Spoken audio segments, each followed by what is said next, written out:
अस्सलाम वालेकुम। आदाब दोस्तों, हाजी अल्लादी अंसारी फाउंडेशन के प्रोग्राम दिल की आवाज़ में अहल हदफ समाजी चैनल पर आपका खैर मकदम है। और दोस्तों, आज हमारे मेहमान हैं हमारे चांदपुर शहर की एक समाजी और कारोबारी शख्सियत, सियासी शख्सियत, जनाब अकील अंसारी साहब, जो कि शहर चांदपुर के एक प्रॉपर्टी डीलर भी हैं। और आज सबसे बड़ी अहम बात यह है कि आज ज़िला बिजनौर में जो बहुजन समाज पार्टी है, उस पार्टी ने आपको अपना उपाध्यक्ष का पद दे करके एक एजाज़ बख्शा है। तो आज मैं अपने मेहमान अकील अंसारी साहब को उसकी मुबारकबाद पेश करता हूँ। और अंसारी साहब, आपका हमारे चैनल पर स्वागत है। तो आपसे मैं आपको यहाँ अपने यहाँ तशरीफ़ लाने के लिए मैंने आपको इसलिए इनवाइट किया कि हम लोग एक मिशन के तहत काम कर रहे हैं। जी जी।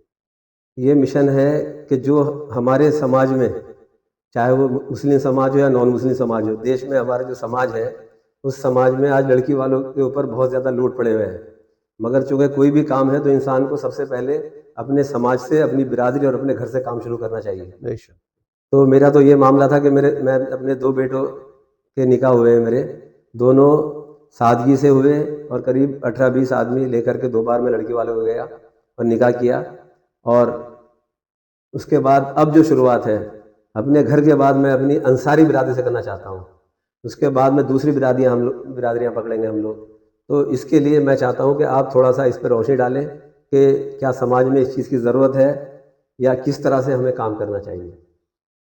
देखिएगा, आज जितनी महंगाई बढ़ चुकी है, कारोबारी स्थिरता, जहां तक मेरा सोच है, आज कारोबारी स्थिति हर वर्ग, हर समाज, चाहे वो हिंदू हो या मुस्लिम हो, सबकी स्थिति जो है बहुत नाजुक स्थिति है।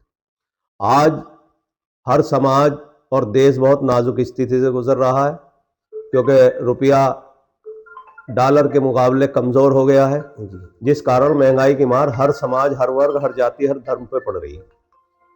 आपने जो ये शुरुआत करी है बेटियों की निकाह की, शादियों की, इसमें जो है कम खर्चे की जो बात है, आज उसकी बहुत ज़रूरत है। आज हमारे मुस्लिम समाज हो चाहे हिंदू समाज हो, जो गरीब तबके का समाज है, आला जो अपर कास्ट है, बहुत मालदार है, वो तो अपनी सारी ख्वाहिशात पूरी कर लेते हैं। जी। जो लोअर क्लास है उसके साथ ये लग जाता है कि बेचारा गरीब था, उसने जैसा करा ठीक कर दिया। जी। लेकिन जहां तक दिक्कतों का सामना पड़ता है जो मीडियम क्लास का इंसान है, जी। चाहे वो मुस्लिम समाज में हो, चाहे हिंदू समाज में हो, चाहे अंसारी बिरादरी में, चाहे सैफी, अलवी, अदर कास्ट जो भी मुस्लिम समाज है या जो भी हिंदू समाज है, उनमें जो मीडियम क्लास के लोग हैं, दिक्कतों का सामना उन्हें करना पड़ता है, क्योंकि ना तो वो गरीब है ना मालदार है। जी जी बिल्कुल। गरीब उन्हें लोग समझते नहीं और मालदार वो हो नहीं होते पाते। नहीं पाते, ये इस बहुत बड़ी कारण बात है। उनकी बेटियां, उनके बेटे बिना शादी के बैठे रहते हैं, जो एक गुनाह का जरिया बनते हैं। जी बेशक। मैं आपको इस बात के लिए बहुत मुबारकबाद पेश करना चाहूंगा, आपके एनजीओ के लिए भी एक मुबारकबाद देना चाहूंगा कि एक आपने अच्छी शुरुआत की है।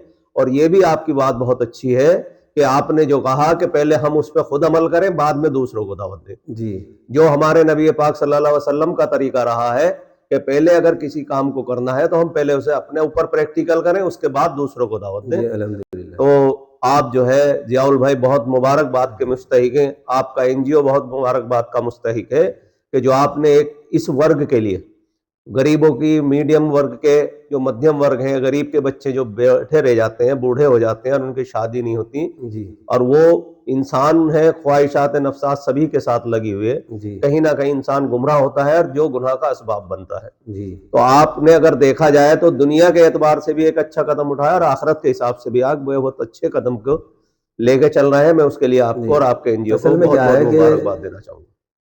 नेताजी, मसला ये है कि अगर जैसा आपने फरमाया कि जो दरमियाना तबका है, और हकीकत बात है, दरमियाना तबके को लोग समझते हैं यार यहाँ से हमें गाड़ी मिल जाएगी, 4 पहियों गाड़ी। जी जी अब वो जानता है कि उसे अपने घर को किस तरह चलाना है, अपने बच्चों को उसे अच्छे कपड़े समाज में पहनाने हैं। वो फटे कपड़े बच्चों को नहीं पहना सकता, उसमें नहीं पहना सकता। तो उसके लिए वाकई आपने जो बात बताई, इसमें जो दरमियान तबका है वो टूट रहा है बहुत ज़्यादा, और गरीब तो टूट ही रहा है, गरीब तो टूटता ही आया है। मगर इससे इंशाल्लाह मैं समझता हूँ कि जो एक गरीब कैटेगरी का इंसान है, आज सोने की का भाव 1,40,000 रुपये कल देखा है मैंने। जी जी जी जी तो 1,40,000 सोने का भाव हो गया, तो एक इंसान गरीब आदमी कैसे उसे उस चीज़ को अफोर्ड कर अफोर्ड पाए। करेगा। जी जी तो हमारा मकसद ये है कि अगर गरीब आदमी जो 1 लाख की बाइक दे रहा है, उसकी शादी मेरे अंदाजे में 7 से 8 लाख रुपए की हो रही है।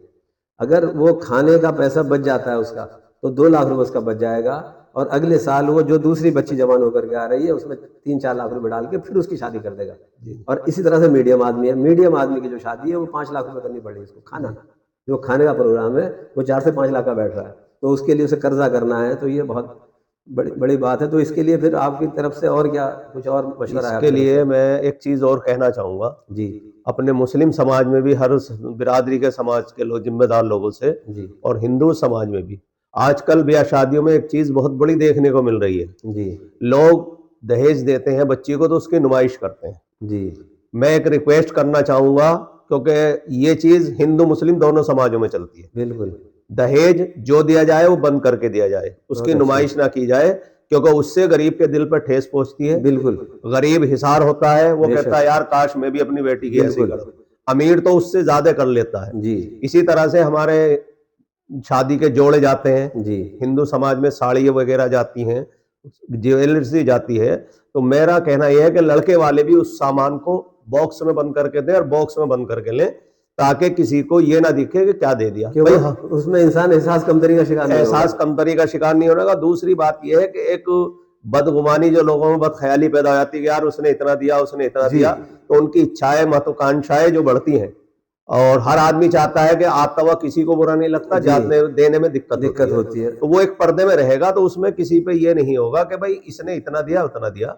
लेकिन और जो हम अपनी बच्ची को देना चाहते हैं वो उसे एक बंद उसमें रूप में जी, करके दे दें, तो तो उसमें इससे भी एक जी, अच्छा मैसेज जाएगा। उसमें क्या होता है कि ये एक तो ये हो रहा है हमारे यहाँ शक्ति प्रदर्शन। जी जैसे नेता लोग कहते हैं ना, जितनी भीड़ जमा करेंगे उतना एक शक्ति प्रदर्शन होता है। जी जी इसी तरह से लोग ये देखना चाह रहे हैं कि यार इस आदमी ने चिकन के इतना आइटम दिए हैं, जी तो लोग ही कहते हैं उसको कि यार ये जो है ठेकेदार या सेठ भाई बटेर होना चाहिए। जी जी जी अब वो जब उस बटेर की वाली शादी में खाना खाने के लिए जाते हैं, जो गरीब लोग हैं, तो उसकी बेटियां खुद उससे मेरे अंदाजे में कहती होंगी कि अब्बा काश तुम भी ठेकेदार बन गए होते, काश तुम भी सऊदी अरब चले जाते, जी जी काश तुम भी बम्बई चले जाते, काश जी तुम भी एक्सपोर्टर बन जाते। तो उसमें उस बाप के दिल से क्या गुजरती है, ये बाप जानता है, चाहे वो लड़के वाला हो जी और जी चाहे वो बेटी वाला हो। बेटा हो ना हाँ, हो, तो बेटी इसमें वाला। इंशाल्लाह मैं समझता हूँ कि बहुत एक फायदा पहुंचेगा, क्योंकि हमारा जो मिशन है उस मिशन का नाम हमने दिया है simple marriage strong society. Very good.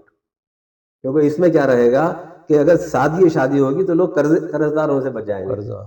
तो इसमें आप थोड़ा सा और लोगों को बताएं कि भाई इसमें क्या करें, इसमें आगे कुछ और क्या कर सकते हैं। इस तरह के लिए हमें जो है पहले अपने यहाँ मीटिंगें करनी चाहिए। जी अपने जो समाज के जागरूक लोग हैं, निकालू लोग हैं, जी वो सामाजिक तौर पे हों, राजनीतिक तौर पे हों या आर्थिक तौर पे हों, ऐसे लोगों को जमा करके जी उन्हें इस संदेश से देना चाहिए और उन्हें जोड़ना चाहिए, जी और उनसे कहना चाहिए कि वो इस मुहिम में हमारा साथ दें, जी हमारी सरपरस्ती करें, और खुद भी अपने बच्चों की ब्याह शादियों में इस चीज को राइज पूरी करें। मजबूती के साथ लागू करें, राइज करें, जी और उसका पाबंदी करें। जी उसके बाद फिर हम आसपास देहात में निकलें, जिले में निकलें, जी जिले के बाद प्रदेश में निकलें, प्रदेश के बाद देश में निकलें। तो मैं समझता हूं कि इससे दहेज जैसी जो प्रथा है जी उसको कमजोर करने में हमें बहुत बड़ा आपके हदफ एनजीओ की तरफ से और आपके इस सहयोग से बहुत लाभ नहीं मिलेगा, और नहीं आने वाले समय में ये दहेज जैसी बुराई और जो ये बड़ी बड़ी बारातें लेके जाने वाली बुराइयां हैं, इनको रोकथाम का जरिया बने। जी जी, आप हमारे प्रोग्राम में आए, बहुत बहुत शुक्रिया। और दोस्तों, आप हमारे इस एल हदफ पेज को सब्सक्राइब करें, लाइक करें, कमेंट करें, और देखते रहें हमारा प्रोग्राम दिल की आवाज़। शुक्रिया। अल्लाह हाफिज़।